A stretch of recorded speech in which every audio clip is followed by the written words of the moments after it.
In 2020, President Cyril Ramaphosa declared the scourge of gender-based violence a second pandemic. The president launched the Gender-Based Violence and Femicide Response Fund1 to accelerate change. Together with our partners, we have a single goal: a South Africa free from gender-based violence and femicide against women, children, and LGBTQIA+ persons. By bringing the right people together to act on the problem now, we're empowering survivors and getting to the root cause. Gender-based violence is not a hashtag. It's not a set of statistics. It's the sad reality for many South Africans. And to us, this is not just a task. It is our moral obligation to confront the crisis. We're calling on every South African to assist us in accelerating change and ensuring a coordinated national response against the violence. The time to make a difference is now.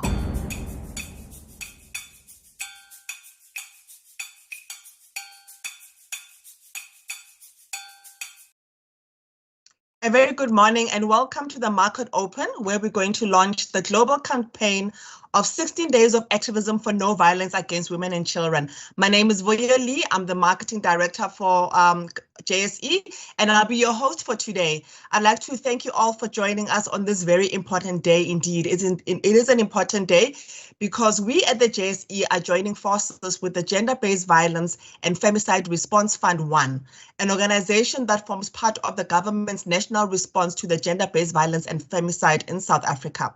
So together we're here to blow the goody horn loudly to amplify our message on our stance against gender-based violence and femicide in South Africa. GBF is a profound, pervasive, and ongoing issue in South Africa and across the globe as it relates to violent acts directed at individuals based on gender. In South Africa, the statistics indicate that most acts of GBV are committed by men against women, and that the man perpetrating the violence is often known by the woman, such as a partner or a family member. We believe that in order for us to start tackling GBV effectively, we need to mobilize all the resources that we have to drive for cultural change and preventative action. I also believe that changing the culture doesn't only happen in our homes. It's important that it takes place in corporate SA and other formal working environments. So as a responsible citizen that has firmly denounced GBV and discrimination of any kind, the JSE has heeded the president's call to fight against gender-based violence through policy development and other mechanisms, which we'll hear about later in our panel discussion. As part of our contribution, we felt it's appropriate to blow the goody horn today to raise awareness on gender-based violence and femicide in South Africa. Now, blowing the goody horn is something that is unique to the JSE. It is a sound that we have decided to use when opening the market on listings and when amplifying the message on gender equality. We did this because we believe that blowing the goody horn carries a greater meaning and impact in South Africa than ringing the bell.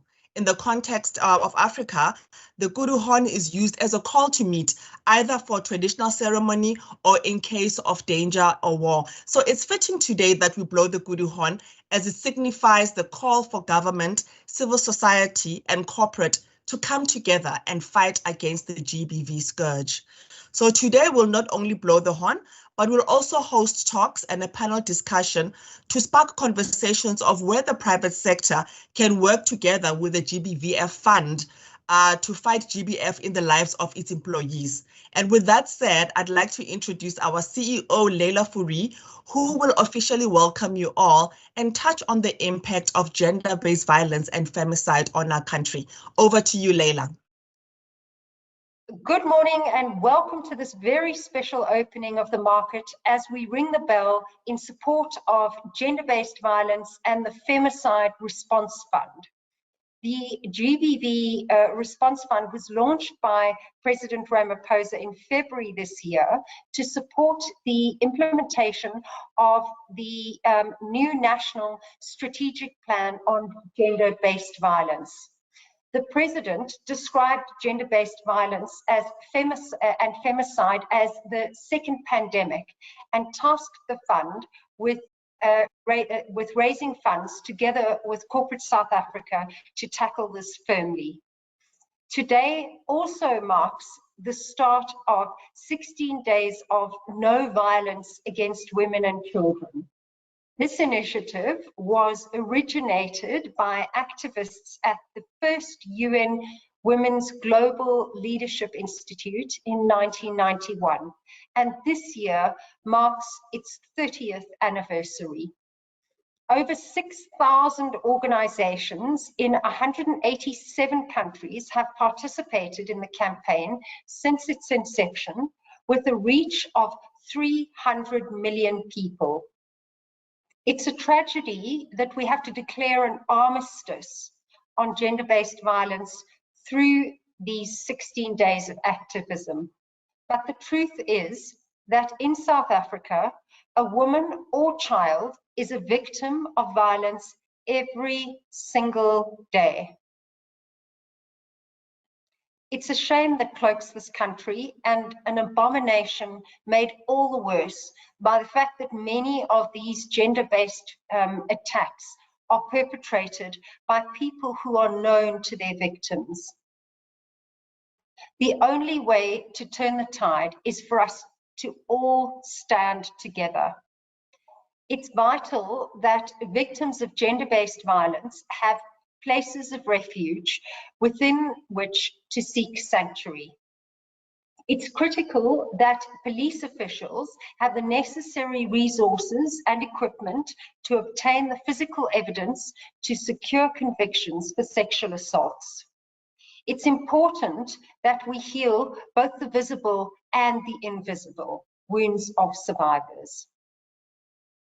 The JSE stands firmly against gender-based violence and femicide and is committed to eradicating the plague from our nation. As responsible corporatist citizens, it's our responsibility to speak out as a voice for change. As an employer, we've raised the awareness of this important issue through GBV policies, ongoing awareness campaigns, mandatory training modules, and collaboration with like-minded organizations such as the Sonke Gender Justice, the International Women's Forum of South Africa, and the GBVF Response Fund. Actions always speak louder than words, and today my hope is that you will join us in solidarity against GBV and assist us in making a difference by helping to raise essential funds. We did this last year with #TradeForSolidarity initiative to show our commitment to the government and civil society's needs during the pandemic. This year, we do it for gender-based violence. The father of our nation, Nelson Mandela, once famously said, "There can be no keener revelation of society's soul than the way in which it treats its children." He was appalled by the violence meted out to women in this country. On the 22nd of November 1997, the eve of the National Men's March in Pretoria, he said, "As long as we take the view that these are problems for women alone to solve, we cannot expect to reverse the high incidence of rape and child abuse. We will not defeat the scourge that affects each and every one of us until we succeed in mobilizing the whole of society to fight it." It's almost 25 years to the day later. Our women are still at risk. Our children are in danger, not just for the next 16 days, but every single day. On this significant day, I thank you for joining the JSE and the GBVF Response Fund in sounding the kudu horn and opening our markets in support of eradicating gender-based violence. I have every confidence that the conversations we have today will be a catalyst to developing solutions for a brighter, safer, and more equal South Africa for all women and children. Thank you. you.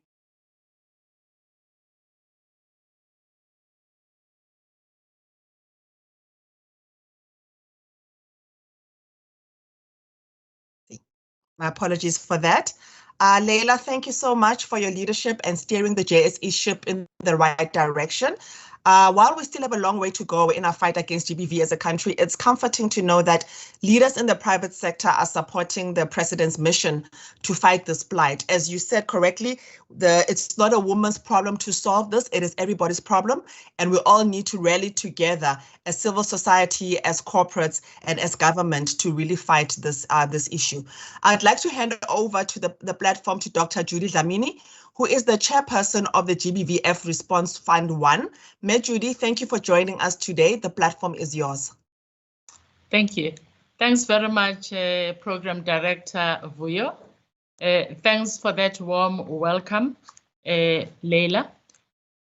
Dr. Leila Fourie, JSE Group CEO, Vuyo Lee, and other members of the JSE leadership team, the British High Commissioner, His Excellency Anthony Phillipson, Ms. Fiona Clark from the High Commission, Professor Kone Davis, the Senior Lecturer at the Department of Communications in UJ, who is one of our panelists, our moderator Itumeleng Munale, our CEO Lindy Dlamini, who's also one of the panelists, members of the media, colleagues from the GBVF Response Fund, GBVF activists, business leaders, ladies and gentlemen, good morning, Sanibonani, Dumelang. We are honored and humbled as the Response Fund board to be hosted by the JSE on this important day, the International Day for the Elimination of Violence Against Women and Children. As you eloquently put it, Vuyo, the blowing of the goody horn. I like that because I can relate to it better than ringing the bell.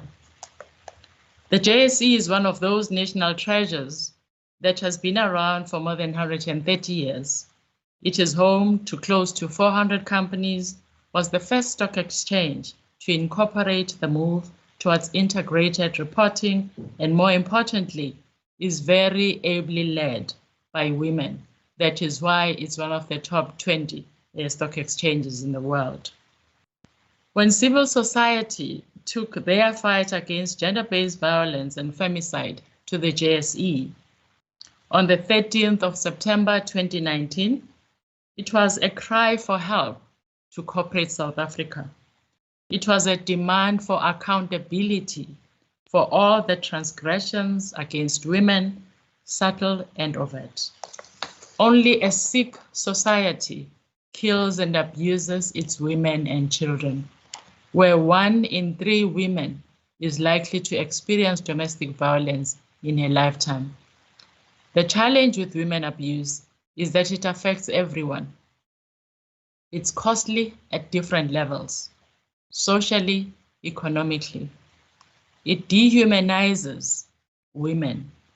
Dehumanize abused women and their children lead to dysfunctional homes, and that is where all sectors of the economy draw their employees from dysfunctional homes. Conservative estimates put the cost of gender inequality in South Africa pre-COVID at between 28.4 billion rand and 42.4 billion, according to the KPMG report. COVID has made matters worse, with an increase in gender-based violence and femicide in the country and globally, with women forming 2/3 of those that have lost their jobs. Understanding the impact of this challenge of gender inequality and gender-based violence and femicide on our society and our economy, as the International Women's Forum South Africa, on the 22nd of January 2020, we presented to the President of the country, President Cyril Ramaphosa. It was not a march on the union buildings, but it was business women, raising their hand to help find solutions to the eradication of gender-based violence and femicide, but more importantly, achieving gender equality, which we submit is at the center of the emancipation of our society, not just women. We quoted the great Kofi Annan, where he said, I quote, "Gender equality is more than a goal in itself.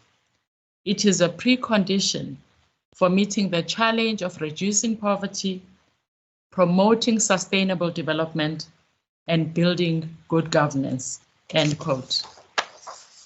We identified areas that had to be addressed to find solutions.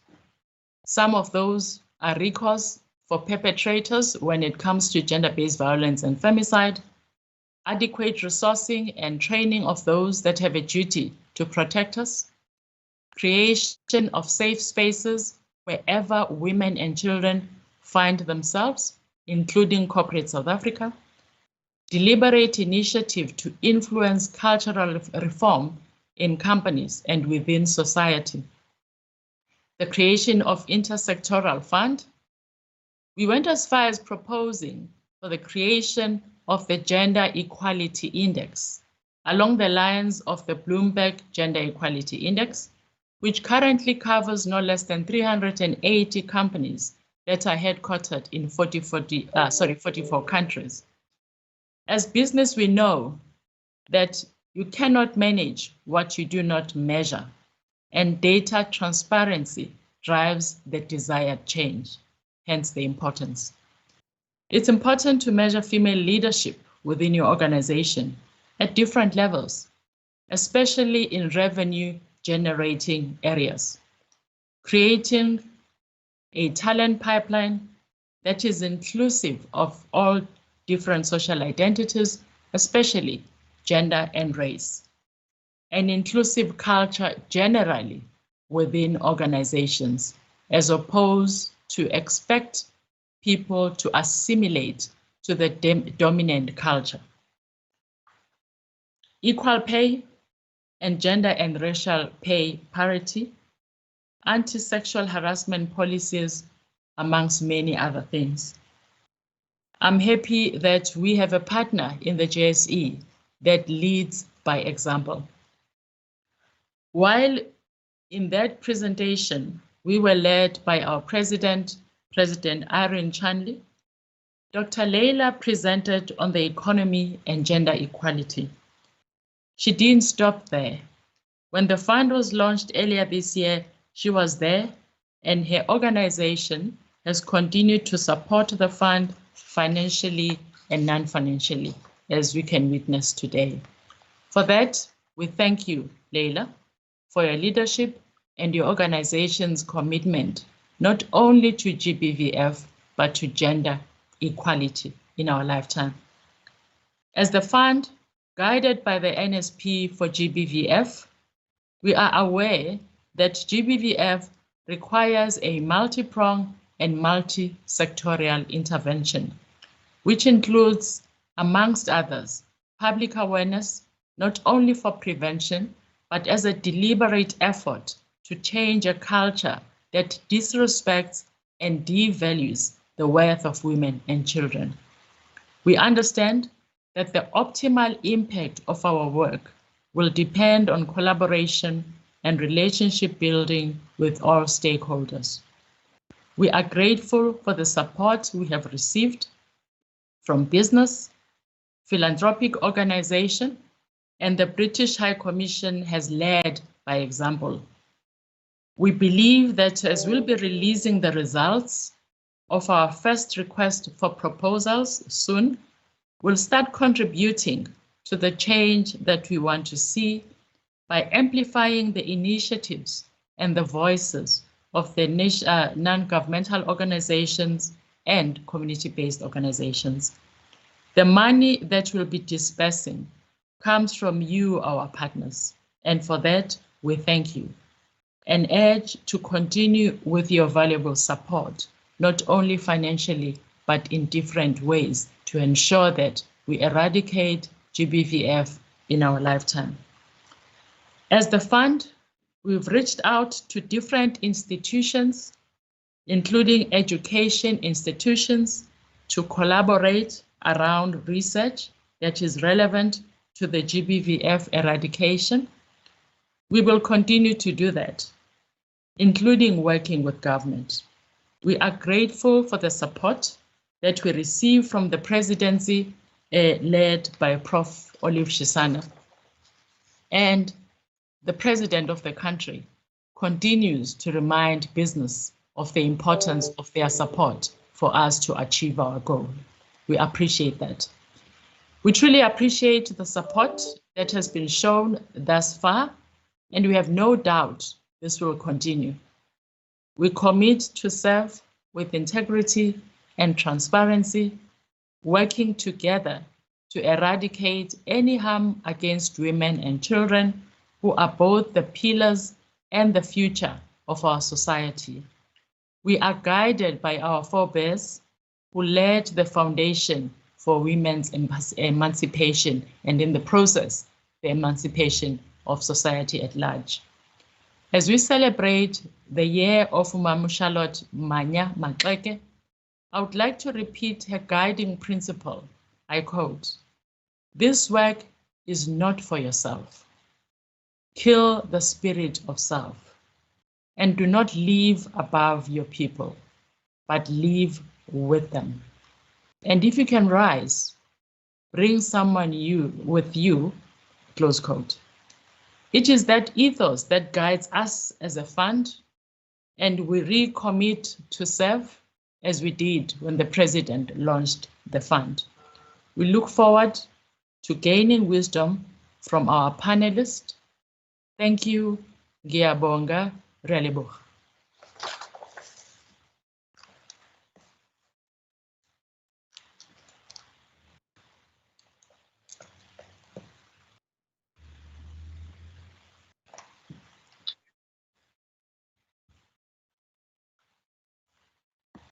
Judy, thank you so much for your contribution. We realize how difficult this task is. It's not an easy task by no means, and we appreciate that the GBVF Response Fund is making a contribution towards eliminating it. I really commend you and your team for all of your hard work, and I do hope that this is an encouragement for all the listeners and corporates to think about how we're contributing towards the GBVF Response Fund, and also whether it's in kind or financially, and how you can also roll your sleeves to really help against this cause. It really is a worthy cause. If you think about the rates of gender-based violence and femicide in South Africa, as Judy's just shared, it's really unacceptably high, and it's quite a sad story to tell about South Africa. And just to remind you, just a bit about the stats, 1 in 3 women in South Africa are victims of domestic violence. I mean, if you think about it, there are about 5 or 6 of us on this call, and 2 of us are likely to be victims of domestic violence if you're bringing it closer to home. So it really is a very scary statistic. South Africa's femicide rate is almost 5 times the global average. And every 8 hours, a woman is killed by her intimate partner. So in a 24-hour period, in a day, there are 3 women in South Africa that are killed by somebody who was close to them and somebody they know very well. Between July and September 2021, 9,556 people were raped in South Africa. That's also a very scary statistic. I do think that it is an uphill battle that we're going to fight, but it's one that if we fight together, I have no doubt that we will eradicate gender-based violence in South Africa. I remember before joining the JSE in 2019, where there was a march to the JSE because everybody has said, you know what, we've had enough. We really have had enough. We want to be safe, whether we are at home, we want to be safe in the workplace, we want to be safe when we go to the post office for that matter, and we want to be safe in the streets. And none of us as women are inviting this, and therefore we would like to see corporates do something about this. And I'm glad to see that the GBVF fund, response fund, was part of the response by government as a way of addressing this particular issue. And some of the corporates have also contributed to the fund to say, hey, we want to actually lend a help as much as possible. So it really is fantastic to sit here today and think that the voices of all the women who marched to the JSE was heard. It was not ignored, and South Africa stood up and said, right, this is something that we're going to do together to eradicate gender-based violence. So before the market opens, I just thought, let's just share a little bit, a few statistics about the JSE for those who don't know. On the 8th of November, the JSE celebrated its 134th birthday. It was established in 1887, and we really take pride in the legacy that we've created in uplifting and growing South Africa's economy. The JSE was established as the city of Johannesburg was being created. It began in a mining tent, if you can just believe it, a mining tent a year after gold was discovered, before moving to a mining camp that soon became Johannesburg. It has been critical for raising capital to extract the wealth that lay underground, the gold. And since then, in the process, South Africa has became one of the richest, most industrialized states in Africa. A few stats about the JSE. The JSE is the 19th largest stock exchange by market capitalization, and 14 by GDP. Something I actually learned, which was quite profound for me, was that the market capitalization of the JSE is currently at about 19.5 trillion rand, and it's actually just over 4 times the GDP of South Africa. So it just gives you a sense of the magnitude of the funds that we deal with at the JSE on a day-by-day basis.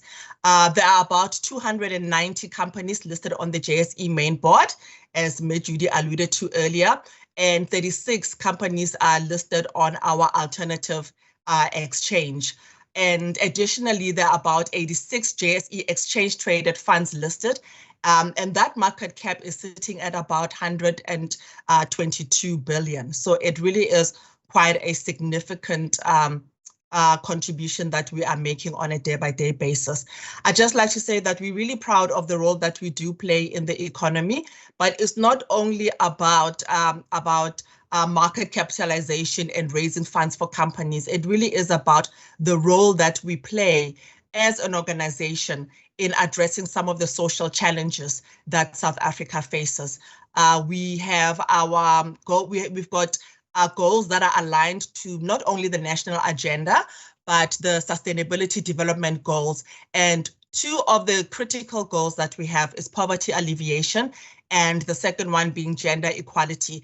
And that's where gender-based violence fits in, because you cannot live in an equal society if gender-based violence remains an issue. And I think in South Africa, while there are other issues we're trying to address, gender-based violence really is one that we need to prioritize on the national agenda. And I hope that some of the companies have heeded the call to really support this initiative, but also in their own ways to do that.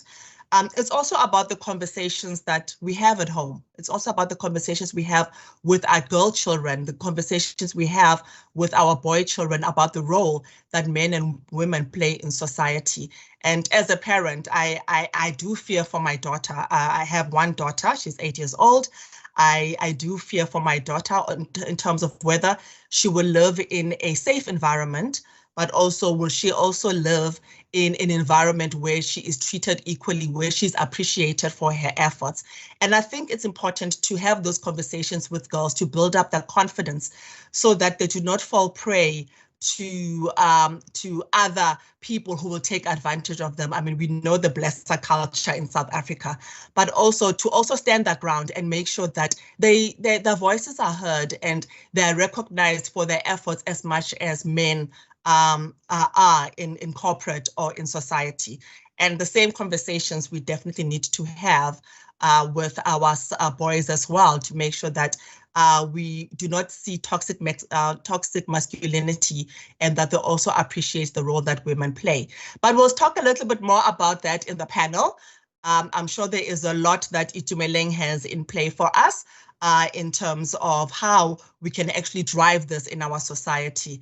And before we do that, the market does wait for nobody.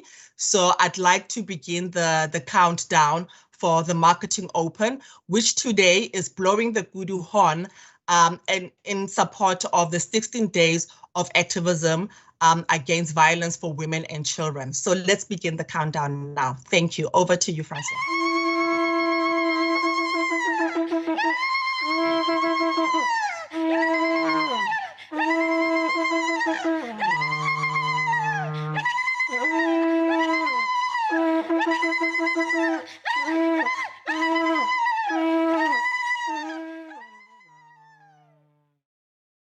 Isn't that a powerful sound? I get goosebumps every time I hear this. And I hope by hearing this sound today, you'll be reminded that we are all responsible for fighting gender-based violence and femicide. Without saying any much more, I'd like to hand over to Itumeleng Monale, who's our COO and acting HR director, and she will introduce the panel and also basically run the panel to speak about how is it that we as corporates can work together and how in society we play a role in eradicating gender-based violence. Over to you, Itumeleng.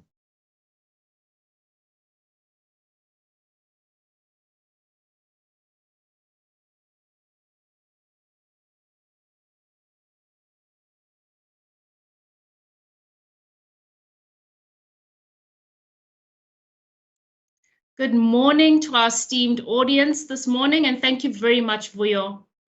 This morning is quite an emotional one. I think all the statistics we've heard thus far are quite disturbing, but hopefully in the panel discussion this morning, we can get some hope and upliftment in terms of fighting the scourge of gender-based violence and femicide.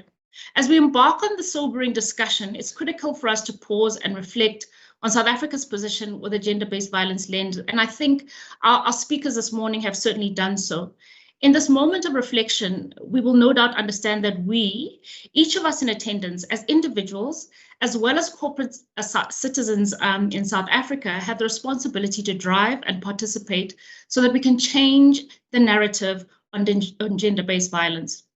Although this is a worldwide pandemic of epic proportions, South Africa's GBV ranking is something to be seriously concerned about. We are currently at 5 times the global average. And 42% of South African households are headed up by women, and these households are approximately 40% poorer than those headed up by men. I think it's very important to reflect on these statistics because the intersectionality of female empowerment has much weight and connectivity to the issue of gender-based violence as well. The COVID-19 pandemic itself has also increased female unpaid labor threefold, and this is staggering. So all of these statistics come together to form a paradigm in which I think the task of the GBVF fund is really unprecedented, and there's much to achieve in the few years that it has its mandate. So today's Market Open is a great way to contribute to this objective, and I'm really happy and honored to play my part in driving the conversation during our panel discussion. So I would like to then go straight into introducing our esteemed panel members this morning. Up first, we have Ms. Lindy Dlamini, the CEO of the GBVF Response Fund 1. We also have Professor Corne Davis, who is an associate professor at the Department of Strategic Communication at the University of Johannesburg. She's also a member of the Pillar 6 in the President's National Strategic Plan to address GBV, focusing on research and information management. We also have His Excellency Anthony Phillipson in Her Majesty's British High Commissioner to the Republic of South Africa. He took up this appointment during July this year, and this commission has been the first of an international source to be contributing to the fund very early on. And I believe GBVF is one of the leading priorities of what they expect to support in South Africa. We're also joined by Vuyo Lee, which you have already met, and she is our Marketing and Corporate Affairs Director here at the JSE, and she's also quite extensively involved as a sponsor of gender equality on behalf of the organization in social society. So I would like to then start getting into the questions themselves. Maybe first and foremost, Lindy, to yourself, as CEO of this GBVF fund, can you maybe summarize for us what the key outcomes that you would really want to hold yourselves to during the tenure of this initiative? Thank you very much for having me, Itumeleng, and greetings to everybody who is watching and listening to us. I think, as we've said earlier on, you've heard the speakers, you've heard Dr. Judy talk to the mandate and the reason why the fund was set up. It is as a rapid response to the need to catalyze resources and get them to the ground. Because the scourge has been spreading so much, we have literal communities that are overburdened by the scourge, community-based organizations who are on the ground wanting to respond, but overburdened and under-resourced. So our priority really is to play a big role in getting resources to the ground and ensuring that there is enough capacitation and resourcing to provide support to community-based organizations that are responding to the call on the ground. We would like to raise awareness. We would like to ensure programs are driven in the different pillars of the National Strategic Plan. In our recent call for proposals, we focused on pillars 2 and 3, really focusing on the need for interventions around response and healing, the need for protection of women, the need for social cohesion, the need for appropriate dialogue and behavioral change, the need to drive away behaviors that foster toxic masculinity, the need to embrace other forms of gender and gender expression, and the need for communities to understand the importance and the role of women in society. So the fund, by the end of its time and term, wants to have played a significant role in raising the level of awareness, in ensuring that there's access to justice for survivors, in ensuring that there's access to justice and appropriate response from the justice system for victims, ensuring that there is a better level of education, awareness, and understanding of how prevalent this scourge is. Multi-sectoral in approach, because we need everybody to respond. We need everybody to play a role. We need for the education system to also respond as the secondary place where children are socialized. We need people to learn a different way other than violence. We need to start to see the beauty of democracy expressed as freedom for women and children and marginalized communities. Thank you so much for that. And I think that's a great segue into asking Professor Davis, from a research perspective, I think you could give us another perspective. Why do you believe that a multi-sectoral approach in particular is important to GBVF? Thank you for this opportunity. Hello to everybody listening. Until recently, gender-based violence has been positioned as a health communication issue. And as we know globally, numbers haven't changed significantly over the past few decades. So there has been an increasing call for all sectors to participate, including different disciplines. As I said, gender-based violence was positioned within a health communication framework, but we needed to change it to a business communication framework. I've been lecturing strategic communication for many years, and I'm very well aware that it's not written into the business literature. It's not even included in social responsibility indexes. It's not framed within an organizational context. So recently, we have changed that dynamic and we said, okay, let us partner with Shared Value Africa Initiative and engage with the private sector. We know that the National Strategic Plan was published 11 March 2020, but there's been no study conducted to see what is the perceptions, the understanding of leaders in the private sector. And we've been very fortunate. We've engaged with 76 CEOs, directors in the private sector, and it's been a warm reception and it's been a great conversation to say, but we need to do this together. There's a country in which a great outcome was achieved, for example, Canada, where gender-based violence prevention and intervention is now written into the Occupational Health and Safety Act. That would be an ideal outcome for us in South Africa. But that can only happen if we all, as multiple sectors, work together to achieve it. And to say it's not just a matter of the business case for gender-based violence, saying that we understand its cost to the economy, but saying we understand that we have a role to play and that we need to play it together. And that way we can achieve success with gender-based violence in South Africa. Thank you, Professor Davis. While I still have you, I'd love you to maybe elaborate to us, what are the core challenges that you've experienced and observed in your work around research and information management regarding gender-based violence and femicide? Our biggest challenge is still the point that gender-based violence is a stigmatized topic. That means that neither victims nor perpetrators want to be known. So we know that more than 90% of cases of gender-based violence are never reported. That means that when we look at statistics, they're based on either estimates or they're based on medical records. Further, we also know that most victims of gender-based violence don't necessarily seek medical attention. They don't look for help. So it remains a topic that is difficult and challenging to get accurate figures on. And this is not going to change unless we remove the stigma from victims. So this is going to remain a challenge in research to get accurate accounts, to make the topic communicable. It's going to remain a challenge until we remove the stigma from victims. And in the same breath, we also have a stigma attached to perpetrators. So we're sitting in a situation where the topic is still incommunicable. I've launched a survey. I've spread it broadly across multiple platforms, shared it with CEOs, and still only 1,400 South African employees have to date completed that survey. This is a clear illustration that it's a challenge for research, that we cannot find solutions and move forward if we don't get South Africans to get onto the topic, to participate with us, to give us their opinions. That is some of the biggest challenges to research, is the non-participation, which we need to encourage. And I'm hoping during 16 days of activism that we can get at least 30,000 South African employees to complete that survey so that we can map the way forward. We're armed with accurate statistics and information.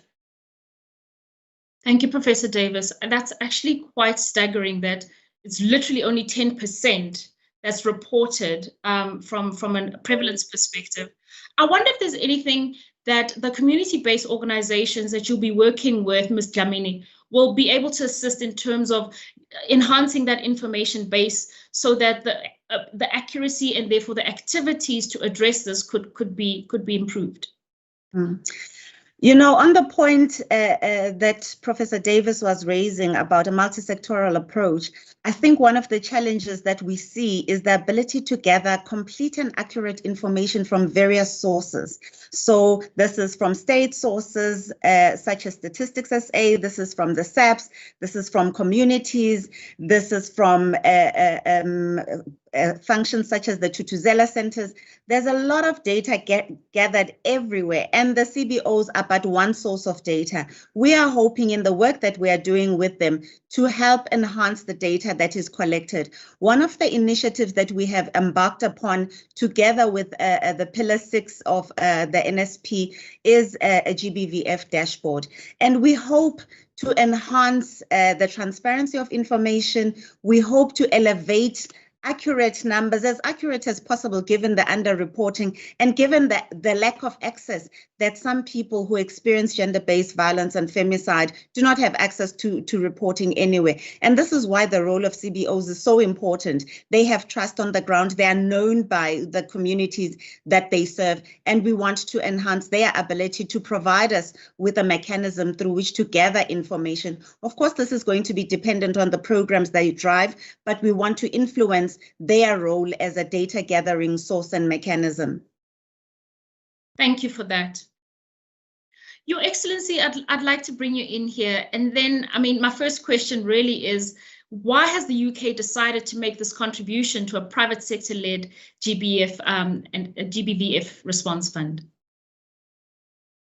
Well, thank you very much indeed for inviting me to join this really important discussion on this hugely significant day at the start of the 16 days of activism And as was said, I mean, it's not just about the next 16 days, but it really gives us a chance to shine a spotlight on what you have all quite rightly said is a global scourge.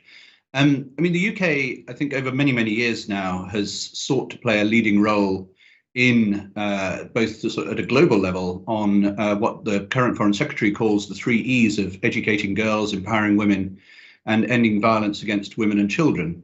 And I think this goes back over many governments, and indeed the current Prime Minister put girls' education right at the heart of his agenda for his G7 presidency this year, and we were delighted to welcome President Ramaphosa to the G7 summit in June, and indeed Foreign Minister Pandor to the Foreign Ministers meeting in May, and we're looking forward to seeing her back in Liverpool in December, where again this topic will be firmly and centrally on the agenda. The UK has also done a lot of, going back to the previous point actually about data, I would just highlight we have sought to do a lot of work, including here in Africa, but also in Asia and the Middle East, to understand, what are the causes of violence against women and children, and what are the successful ways that it has been tackled. And Professor Davies highlighted, best practice in Canada, and I think bringing a lot of that best practice into the conversation is what we are looking to do at a global level, and indeed working nationally with countries like South Africa, where the really important thing is that we're getting behind the president's agenda. We're looking to support what he and his government are seeking to do at all levels here. I mean, maybe more specifically, on the 16th of November this year, the Foreign Secretary launched a new campaign to end violence against women and girls and tackle sexual violence in conflict around the world. And as I said, as well as putting the 3 E's right at the heart of her foreign policy priorities, she's recently announced another £20 million or 400 million rand of new funding to help stop violence against women and girls. We also know, or I think we believe, that success is going to depend on many, many things, but principally putting women's rights organisations right at the heart of our efforts to end this violence, and indeed to put women's rights and children's rights right at the heart of all of our policies. And indeed, if you go back to the last few weeks of the COP climate summit in Glasgow, one thing that we really highlighted is the impact of climate crisis on vulnerable communities, but on women in particular. And frankly, it is the future of our children that we are risking if we don't tackle the climate crisis now. So again, you come back to this theme of putting their rights right at the heart of all of our policy discussions. Last year, the UK was very pleased to support the Solidarity Fund here in South Africa with 25 million rand of resources channeled into vital local organisations who are working tirelessly to respond to gender-based violence in communities around the country, including, of course, exacerbated by the COVID pandemic. And it was really based on that experience that we've decided, and I'm very pleased to be able to announce today, that we're going to make a 10 million rand contribution to the GBVF response fund to support its 2022 call for proposals. And we very much hope others will follow us through the door, because this really will be done through partnership, including with the international community. And as I say, we're very pleased and honoured to lead the way, but we are just leading the way. Because we know that there are just so many organisations who are working on the front line of this crisis in all of its facets, who are struggling to access resources, including from us through normal channels. So we're looking to short circuit that and really bring those resources to bear as quickly as we can. And we look forward to taking that forward. The other point that I would make is that money isn't the only answer. And that's why we're engaging with the fund on strategic initiatives to strengthen the GBV sector overall, in line with, as has been mentioned, the National Strategic Plan on Gender-Based Violence and Femicide. And I'd be absolutely delighted for my team to bring in any UK expertise and experience as appropriate, and indeed to help convene others as part of that discussion. And the final thing I'll just highlight, again, the Foreign Secretary is co-leading a new Generation Equality Global Action Coalition on GBV. And as a co-leader, we're looking to use UK-funded evidence to help drive more concerted, coordinated, scaled-up global action across the international system to prevent GBV. And although our G7 presidency will end this year, I'm absolutely sure it will be a priority for prime ministers going forward into future G7s, future G20s, working in the UN. And again, we'll be looking in all of those fora to partner with South Africa to lend our voice to policy influencing efforts in the region and on the global stage to promote gender equality, women's economic empowerment, and tackling violence against women and children. Thank you very much. Thank you, Excellency. Really, the Foreign Secretariat from the UK really leading the charge there. Really exemplary commitment, not just in funding, but in resources and support. That is phenomenally amazing. I wonder if, you know, just based on all this exemplary and proactive work that you're doing, how would you encourage UK business operating in South Africa to also engage on the topic and with the fund?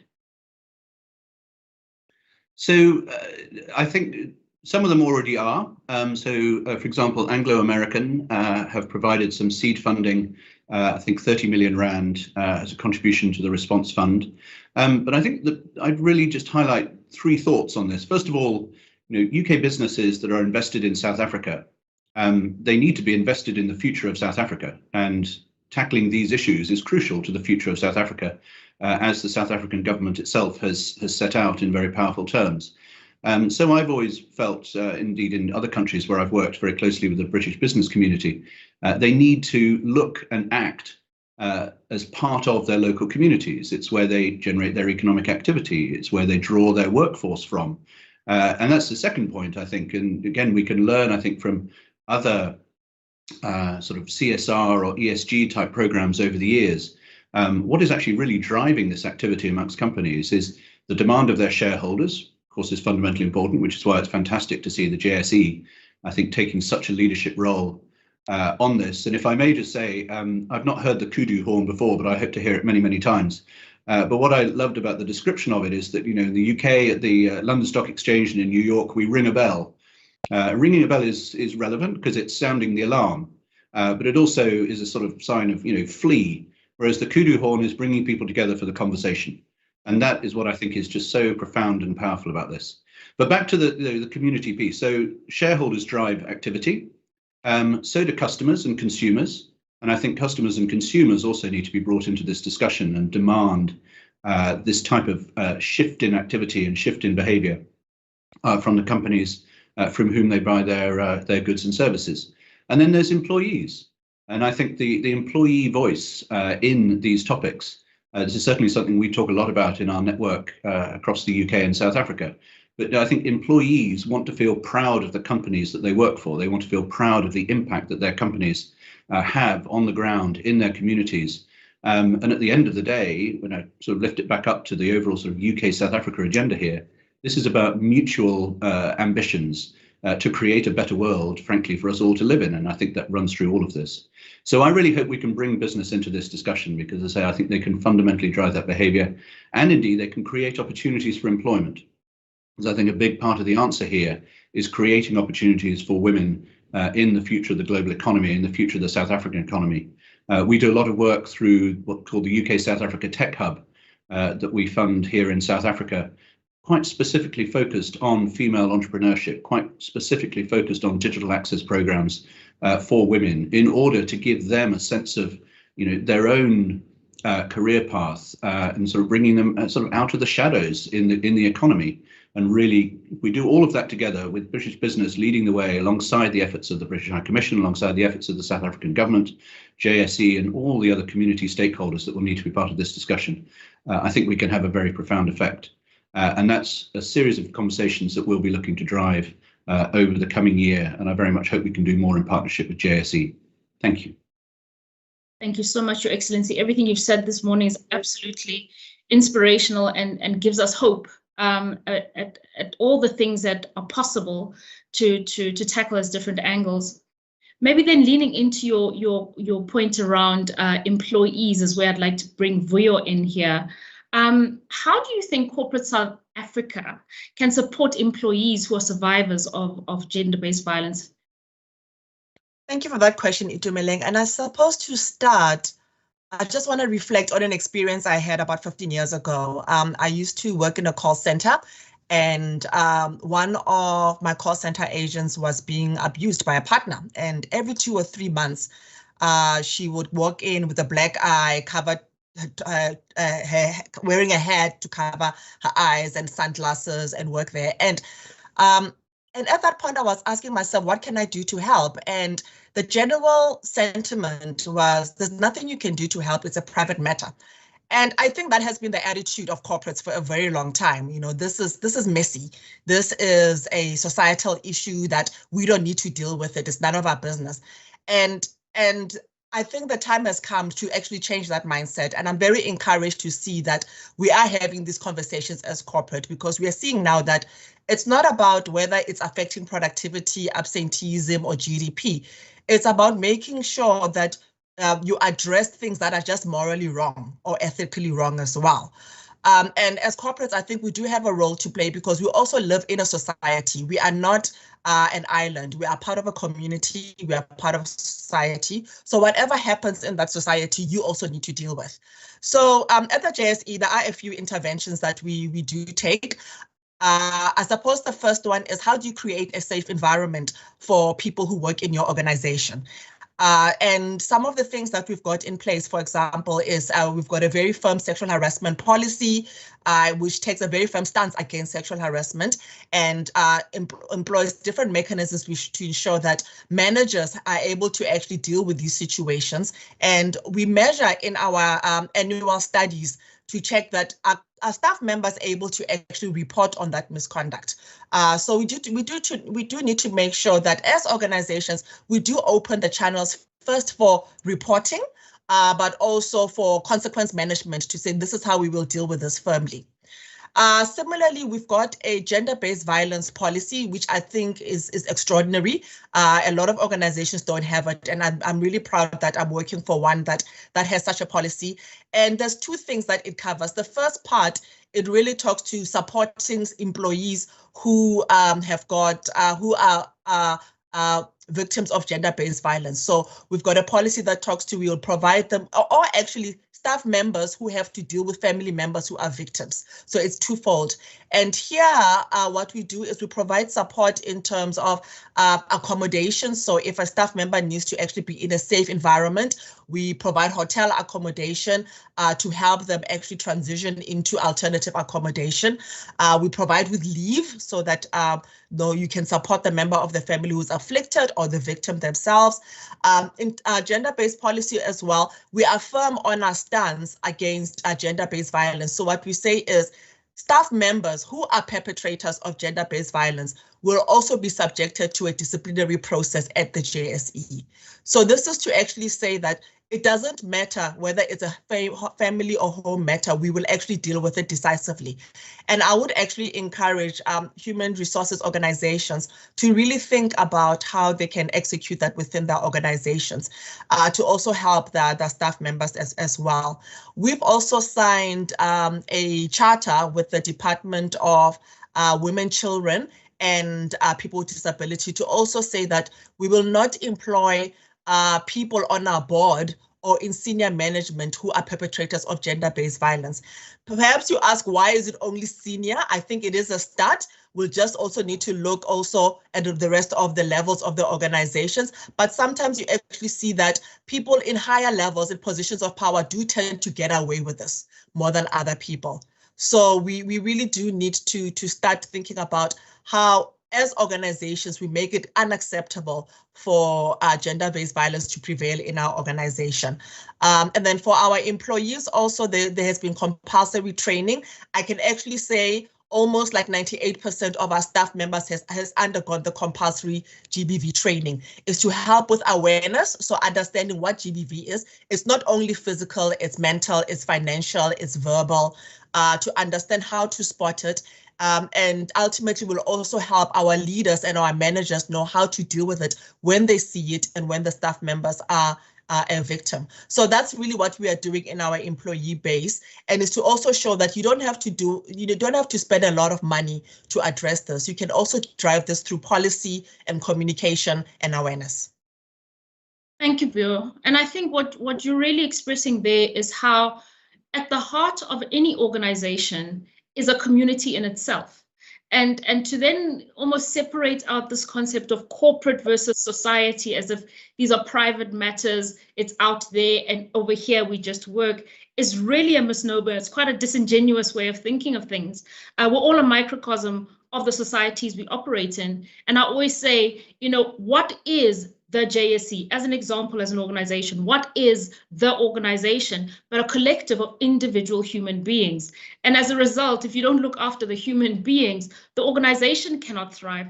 I find it very difficult to understand how one would separate out the wellness of individuals from the wellness of the collective as an organization, and therefore its productivity and effectiveness as a societal and corporate citizen.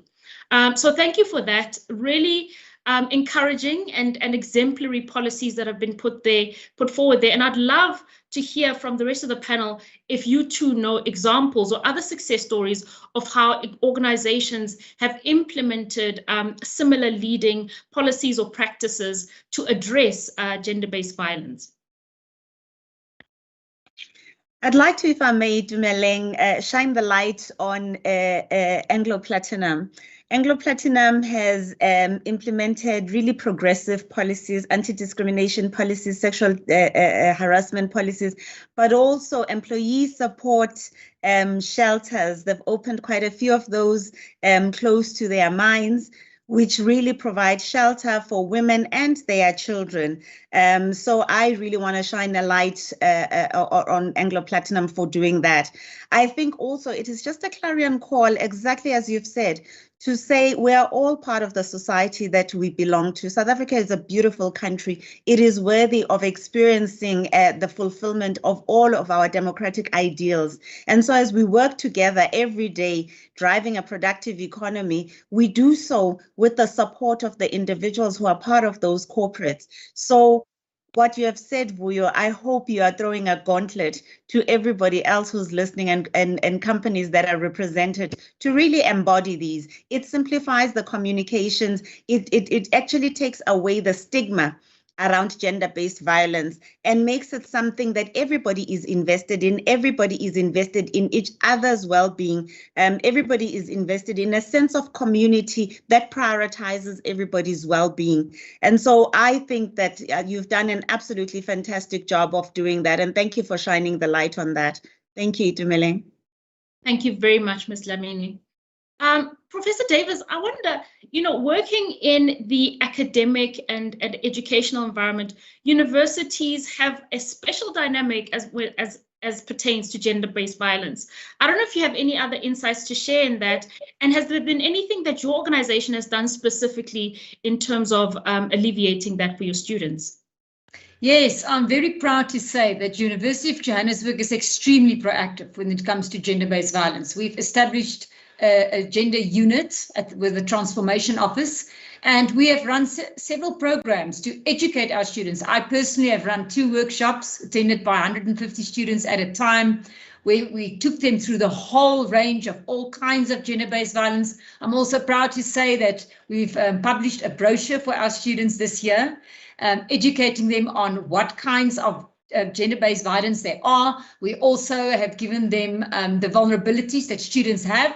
You know that many students who come to Johannesburg come from all areas across the country. They're away from their parents. They're new to the city of Johannesburg. They're not aware of the vulnerabilities.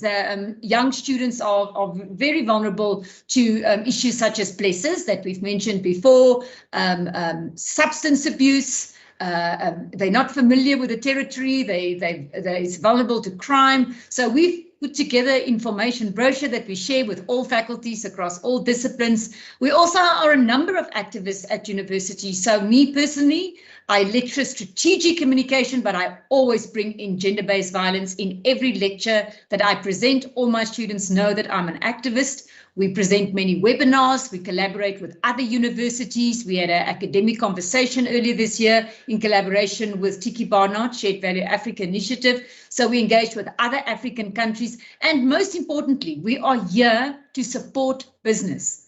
Our role is not just to educate the students registered with us. It is also our responsibility to engage with business, the private sector, government, such as my service in the National Strategic Plan, Pillar 6. We are here to add value to our society, and we are here to offer information, lectures to any private sector organizations who need us. And like I said, we've been very fortunate that 76 organizations so far have committed the time to have this conversation with me. I hope to reach 100. So if there are any other out there who would still like to have this conversation, that will be great. And our role is to share information. So we're going to be publishing a comprehensive report in collaboration with our partners in 2022 to give a new report on South Africa, having engaged with multiple stakeholders and with the support of expert statistician who can, Lindy, we're going to get some accurate information for you. Thank you. Thank you, Professor Davis. I just, I wonder how we can really expand and impact the source of where this violence emerges. I hear a lot of initiatives around educating girls, protecting women, and then helping them recover in the event of them being a victim. But the perpetuators of this violence, and I'm not saying it's one directional at all, but the overwhelming majority of the victims are female and children. The perpetuators of the scourge, are there specific initiatives targeted at them? Yes, there are, Itumeleng. I mean, if we are invested in creating a society that is moving away from toxic masculinities as well as gender role stereotyping and preparing ourselves for a more equal world, we have to have initiatives that are driven, that are targeted at boy children. I know that there are a lot of views around this. There are a lot of male organizations, Resolute Men, a whole lot of organizations that are saying, not in my name. As a man in South Africa, I protect women. As a man in South Africa, I belong to a tribe and community that understands that we are protectors.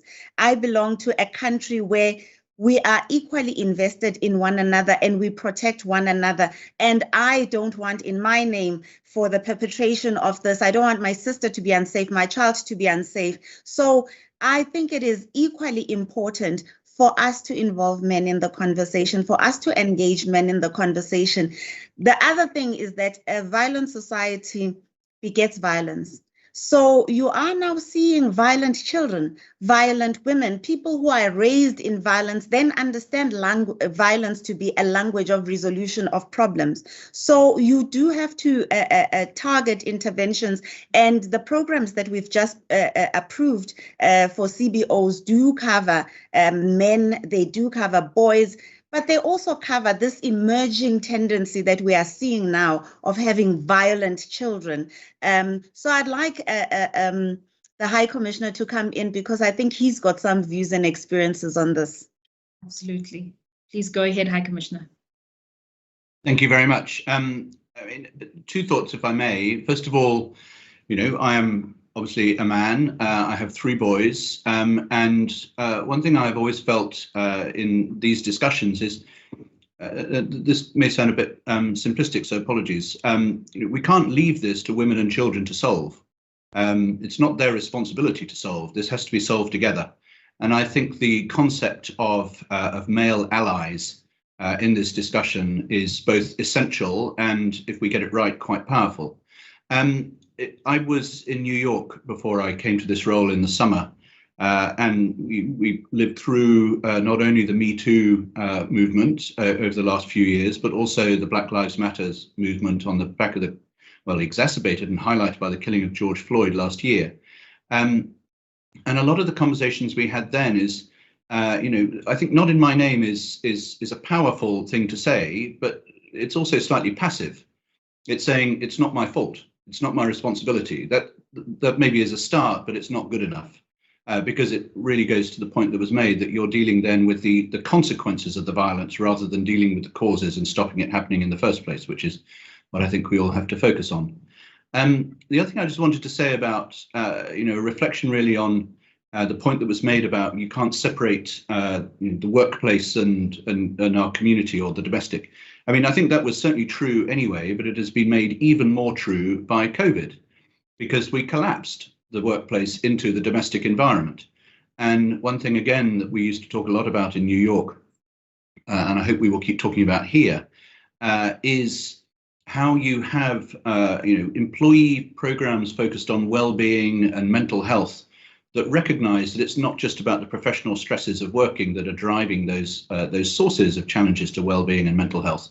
It is what is happening in people's personal lives, some of which is going to be about gender-based violence and violence in the home. So being able to give people a place, a refuge and sources of advice of people to talk to, because again, has been highlighted, I think is so difficult about this, is people don't want to raise the topic, either because they feel it's taboo or they think it's going to actually increase the risk to them. And they're probably right. So, how we have that discussion in the workplace that recognises what is happening in the home gives people the confidence and the security to raise it. As I say, as we hopefully, touch wood, come out of the COVID context, although I think, it's still with us and will be for a while, and giving people, as I say, that opportunity to bring that it's part of belonging at work is what is happening in your home life. So it's so important that we have these conversations in the workplace, which goes back to the question about how business can really get engaged in the topic. Thank you. Thank you, Your Excellency. You really raise an important point around the encroachment of work into the home and that line not even being blurred, almost being completely eradicated. I personally know of really exemplary organizations that during the height of lockdown, when families now had to work, live, and learn all in the same space, there was obviously an exacerbated level of tension if people already are not happy. And if your perpetrator is at home and now you can't escape to the office, it created a really unsafe and unstable environment for most people that were suffering from this pandemic. And on top of that, there wasn't somewhere to run to because now you needed special permission to leave your home. And it was really a difficult time. I think we had an unprecedented number and record high of mental unwellness in the society as in general. However, the exemplary organizations I have noted, many of whom were classified as essential services, but were able to deliver their services with their staff working from home, developed code language for SOS messages if you are the victim of gender-based violence at home. So if you're being abused, you would have an agreed way of alerting your manager. And at home, they would not know that you would have alerted anybody because in your language, you've just used business language, like I have to get on a Teams call and my manager needs to know about XYZ. And that would be something that is understood universally in that organization as a call for help and a cry for help, and the relevant support might have been given, including you really need to come and do this in the office to help to extricate the person from that abusive environment and on an immediate basis until interim plans could have been made. So those are just some of the examples. I don't know if there's anything else that our panel would like to contribute around how COVID-19 specifically has meant in society and maybe specifically in your organizations in terms of the impact of gender-based violence. I think, as we've just mentioned, the confinement of people in close quarters to learn, to work, and so forth, put people in close proximity with their abusers, because as the statistics say, the abuser is most likely to be an intimate partner in the home. I personally, as a CEO of another organization last year, had experiences where 4 women said, I need a permit to come to work. I can't be here. He is going to kill me. And that's a tremendous kind of statement for somebody to make. You understand that they're under attack. You understand that they're feeling unsafe, and you're balancing your role and responsibility in unprecedented times for safety and security of people. And here you are balancing the safety of a person, physical safety, with public health and safety considerations and the mandates that we had been given. For me, it was a simple choice give them the permits and allow them to come to work. And while they are at work, because the workplace has got to be a reinforcing mechanism of safety, ensure that they have access to employee assistance programs and support through which to understand how best to get themselves out of those situations.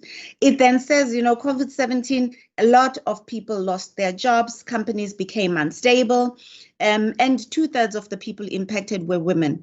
Women were in the roles that were most likely impacted by any change in the economic fortunes of companies. And right now, reintegrating into the economy is going to prove difficult, and itself is going to have an impact on women's economic emancipation, which is so critical and necessary to avoiding gender-based violence. So again, we all as a society, as communities, as companies, have got to play our role in creating the environments that are conditions precedent for freedom. We have to ensure that we've got pay parity in companies, and we prioritize this. It has got to stop being something of a conversation or something that is reinforced by the Department of Labor. We've got to see it not only as a financial imperative, as an economic imperative. We see so many studies that talk to how far more productive and successful diverse companies are. We've seen successes by women-led organizations. You are one such organization, JSE. I think it is about time that corporates can do a whole lot more than they have done to date, beyond even the imperatives of the regulatory and statutory framework of the country, as a matter of wanting to grow and thrive in an economically productive South Africa. Thanks, Itumele. Yeah, Itumele, if I may add, I do think that some of the drivers of gender-based violence is really around that stereotyping around the role of women. And as Lindy alluded earlier, things like addressing gender pay parities and looking at things like representation in an organization are really quite critical. But also you need to flip the script in terms of what is the typical male role and a typical female role. And that's where things like unequal caregiving, you need to also address that in the corporate environment. I mean, at the JSE, we've just introduced full paid leave for men. We call it parental leave, to take 4 months off to also fulfill their responsibility in care work. And I do think, I mean, anecdotally, some people who've taken it in this company and other companies, men, they've said it's given them a greater appreciation of what it takes to actually care for a baby. It's given them a greater appreciation of what their partners are doing. And the part of it was like, I don't understand how my partner has been juggling work and caring for a baby like this or all along. And now that I see it, I can actually have that appreciation. And I do think those kind of mindsets, that's shifting the conversation around what is the role of a woman, you know, what value do they actually bring into the environment? And that once you see that value, I think you actually might see some changes that you see in that space. So really some things that organizations can do. Interestingly enough, I like your anecdote about the codes that women can do at the workplace. There are also similar ones actually in restaurants and bars, for example, where, you know, if you go to the bathroom, there's a sign that says, if you feel unsafe, if you think somebody is harassing you, if you're too afraid to go to your car alone, somebody can help you and accompany you. I think men can play a role just in simple day-by-day activities to actually help build a safer environment for women. So if we could also rally those examples in the workplace, but also in day-to-day society, we might start actually making shifts in how we eradicate gender-based violence and how women are living in an unequal society. Those are very pertinent points that you've raised, Vuyo. Thank you. I mean, the fact that, you know, men are custodians, just like His Excellency said, of perpetuating or protecting and shifting the tide in this regard. So bartenders and waiters almost being the protectors of people in that space to have a good time and not feel exposed to any type of abuse is phenomenal. I really think, maybe to wrap up, the core issue, it sounds like there's so many amazing initiatives that this fund will support to eradicate, to stem the tide, to ensure a better future for our children, which is what something else that His Excellency said, that children really should be at the heart of policy discussions. And that being said, though, no child is born abusive. No child is born hateful. No child is born perpetuating these atrocities that we see in society today. So I really hope, Ms. Dlamini, that a lot of the initiatives that you would be supporting really talk to the root causes of gender-based violence and femicide, as opposed to now putting remedial action once it's happened, as it's happening.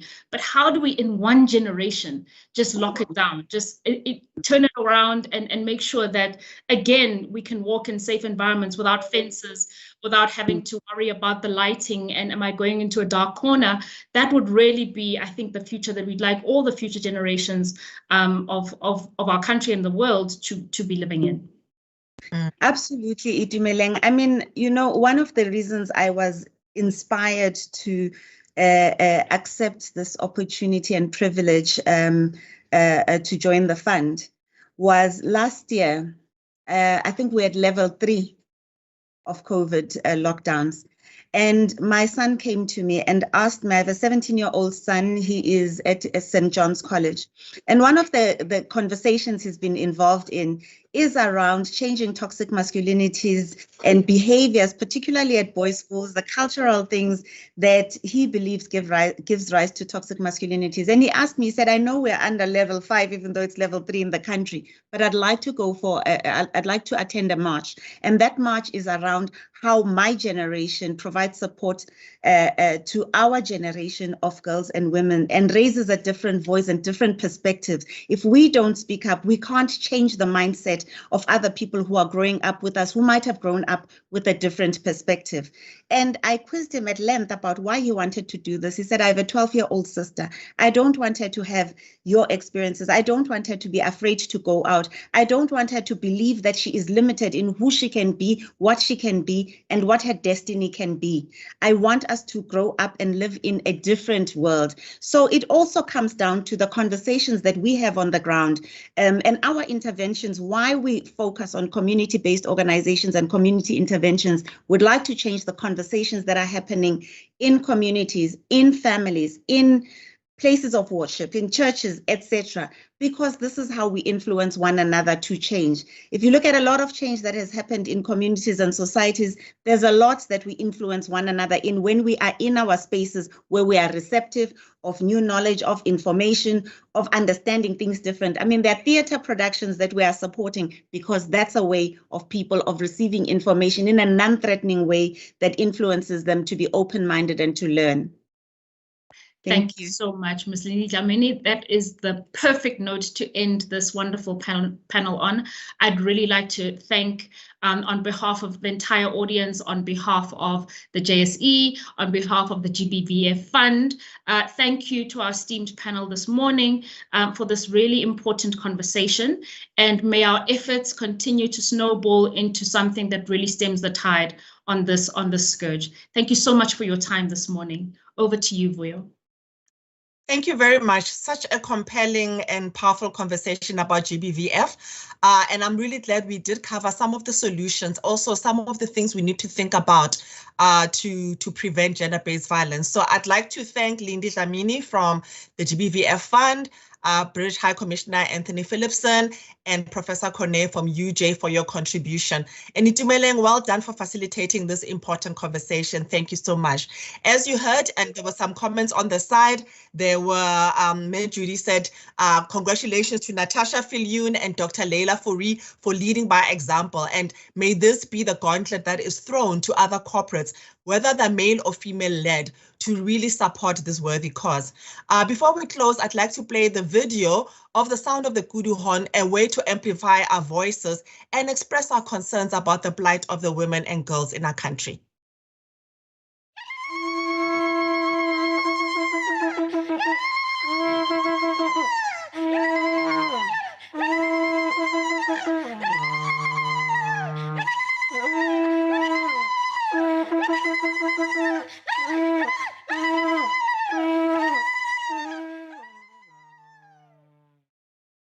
Ladies and gentlemen, I hope you thoroughly enjoyed this session and you've got a lot of food for thought. I hope it's given the audience a greater perspective on how important it is for government, civil society, and private sector to work closely in our continued efforts to end gender-based violence. And I hope you remember that creating a safer environment for women and children begins in our homes and the values that you communicate. I want to thank everybody for joining us today and wish you a fantastic day further. Thank you and goodbye. In 2020, President Cyril Ramaphosa declared the scourge of gender-based violence a second pandemic. The president launched the Gender-Based Violence and Femicide Response Fund 1 to accelerate change. Together with our partners, we have a single goal: a South Africa free from gender-based violence and femicide against women, children, and LGBTQIA+ persons. By bringing the right people together to act on the problem now, we're empowering survivors and getting to the root cause. Gender-based violence is not a hashtag. It's not a set of statistics. It's the sad reality for many South Africans. And to us, this is not just a task. It is our moral obligation to confront the crisis. We're calling on every South African to assist us in accelerating change and ensuring a coordinated national response against the violence. The time to make a difference is now.